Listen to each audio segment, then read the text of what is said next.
Mas vamos para o nosso próximo assunto, falar de eleições agora. Uma nova pesquisa do Datafolha, divulgada nesta quinta-feira, mostrou um cenário estável na corrida presidencial. De acordo com o levantamento, Lula tem 19 pontos de vantagem sobre Jair Bolsonaro, nos chamados votos válidos. O petista tem 53% dos votos. Vamos aos números completos da pesquisa estimulada em primeiro turno. Lula, 47%, Bolsonaro, 28%, Ciro Gomes, 8%, André Janones, 2%, Simone Tebet, Pablo Marçal e Vera Lúcia com 1%. Os demais candidatos não pontuaram. Já no segundo turno, Lula aparece com 57% contra 34% de Jair Bolsonaro. O Datafolha ouviu 2.556 eleitores em 181 cidades nos dias 22 e 23 de junho. A margem de erro da pesquisa, registrada no TSE sob o número 09088-2022, é de 2 pontos para mais ou para menos. Inclusive, eu estava lendo essa manhã a Mônica Bergamo, que dá aqui uma informação de que ministros do governo seguem acreditando que a principal justificativa para o desempenho ruim do presidente seria aí o aumento explosivo do preço dos combustíveis, que acaba impactando na economia e, inclusive, descartando essa questão da prisão do ex-ministro da Educação, Milton Ribeiro, como algo que possa interferir aí nessa pesquisa. Você acha que é isso mesmo, Adriles? Apesar de que eu sei que você não confia muito no Datafolha. Bom, a maior parte do meu comentário é uma ressalva ao Datafolha, né? E é o encantamento, é o deslumbramento que nós, da imprensa, temos ainda com a Folha de São Paulo, pela tradição do passado jornalístico muito sério. A Folha de São Paulo foi um jornal que eu lia. Eu li o Paulo França, eu li o Otto Lara Rezende, li o Milor Fernandes. Muita gente passou pela Folha de São Paulo e era realmente o maior jornal do país e deixou de ser. Deixou de ser porque virou um órgão militante de esquerda e abandonou o jornalismo em nome de um tipo de militância ideológica sociopolítica contra um presidente e a favor de um ladrão, que é Lula. Então, assim, é claro que uma empresa de comunicação que tem um órgão de pesquisa, uma coisa está atrelada à outra, e é lógico que pelas perguntas, pela tendenciosidade dos questionamentos aos eleitores, isso já foi demonstrado, traduzido. O que você acha de votar num cara que eventualmente fez uma gestão pavorosa na pandemia, que ataca as instituições? Ou seja, você cria uma tendenciosidade que leva ao número bastante impreciso, e até porque ele não vai ter lá na frente, daqui a pouco, nenhum tipo de aferição, só na eleição, e, coincidentemente, o Datafolha vai ajustando seus números às vésperas da eleição, sempre com um número que realmente recorre ser o verdadeiro. Agora, não vou negar também que o aumento dos combustíveis, que eventualmente isso pode prejudicar bastante a candidatura do Bolsonaro, pode ter estagnado. Agora, tem várias variáveis também, né? Existe uma potencialidade grande de um eleitorado enrustido do Bolsonaro, que não é captado pelas pesquisas, por óbvio também, porque o Bolsonaro é atacado dia e noite, diuturnamente, pela mídia, pela Globo, pela Folha, pelo Estadão, por todo mundo, a não ser por órgãos mais independentes que dão espaço e pluralidade a todas as vozes, como a Jovem Pan, inclusive. Então, isso é claro que afeta e constrange uma boa parte do eleitorado. No mais, o que eu posso dizer dessa pesquisa? Existe uma polarização, e isso assim é uníssono entre Lula e Bolsonaro, não há a menor possibilidade para a terceira via. Simone Tebet está mais morta que o João Dória, tem 1%, não consegue sair disso, já teve inserção do PMDB, já teve ela dando entrevista, já tem a mídia fazendo ostensiva propaganda para ela, e também não consegue ressuscitar, está empatada com o Pablo Marçal. Ou seja, é Lula e Bolsonaro, a gente tem que ver os caminhos da campanha. Essa é uma campanha muito difusa, muito esquisita, em que o próprio órgão eleitoral, o próprio Justiça Eleitoral, quer dizer, se comporta como um ator político, as pesquisas,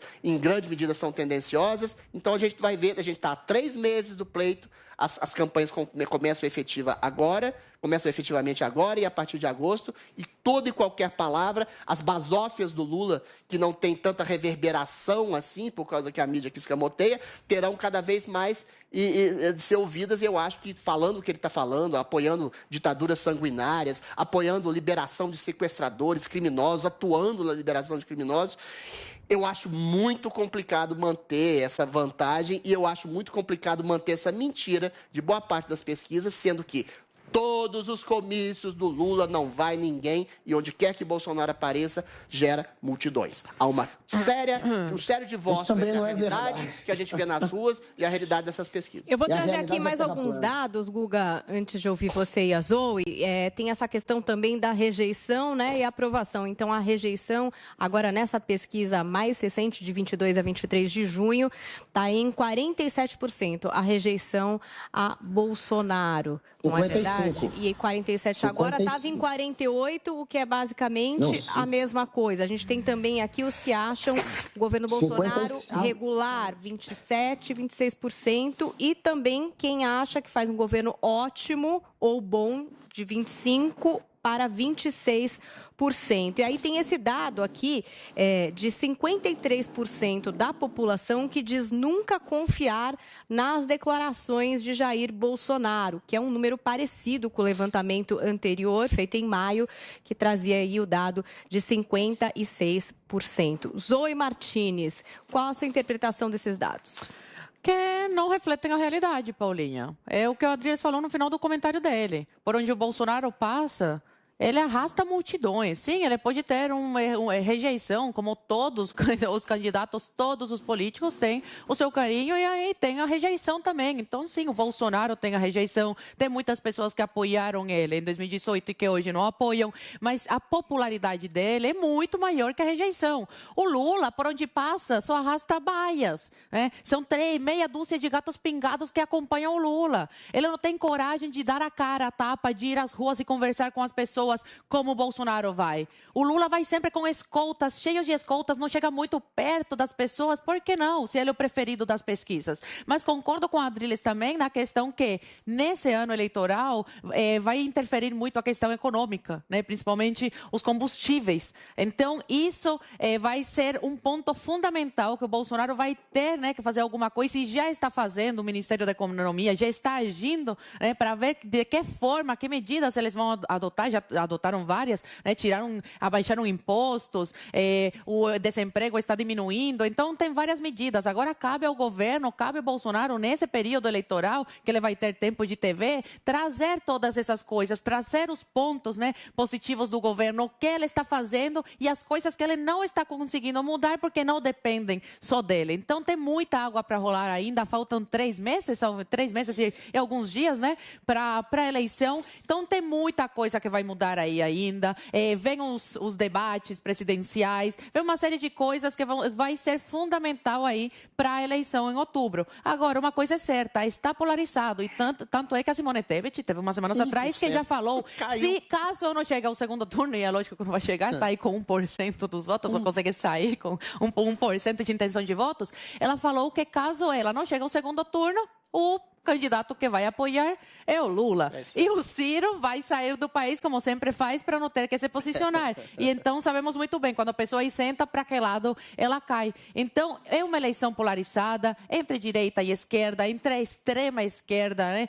A esquerda corrupta, que esteve no governo por 14 anos, que financiou ditaduras, que mandou dinheiro para ditaduras, ao invés de melhorar aqui a vida das pessoas, que tornou as pessoas dependentes do Estado, com seus milhares de auxílios, ao invés de dar emprego, de melhorar, né, de incentivar o empreendedorismo, que esse sim geram empregos e riquezas. Então, as pessoas aí, vai ser uma eleição que eu falo que é a mais fácil. É a eleição mais fácil, porque de um lado tem a pessoa que quer desenvolver o país, que apoia os empresários, que apoia os empreendedores, que apoia a democracia, a liberdade, que joga entre as 4 linhas da Constituição, que é contra ditaduras, que é contra a corrupção, tanto que a figura do Bolsonaro até agora não conseguiram achar nada contra ele, senão ele já estaria destituído. E do outro lado tem o mais corrupto da história do país, que foi condenado em todas as instâncias por mais de 10 desembargadores e que saiu por aí pelas brechas, né, as lacunas da lei.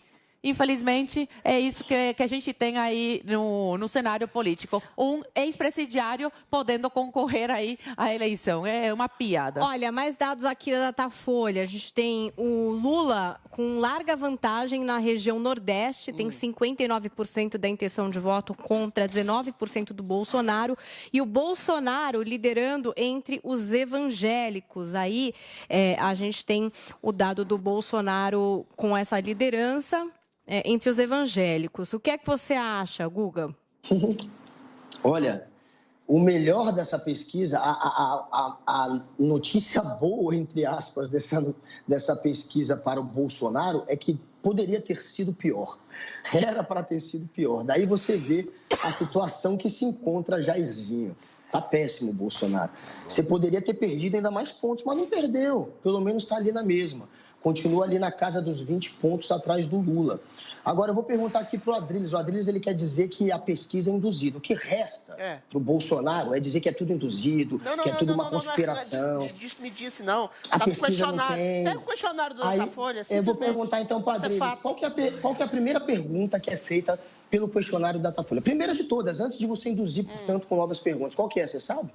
Querido, claro que eu já vi vários questionários da Datafolha, todos são absolutamente tendenciosos contra o governo. Todos. A primeira pergunta que é feita, só para baixar a bola do Adriles, é em quem você votaria, sem apresentar uma lista. Pergunta de pesquisa espontânea. A primeira de todas.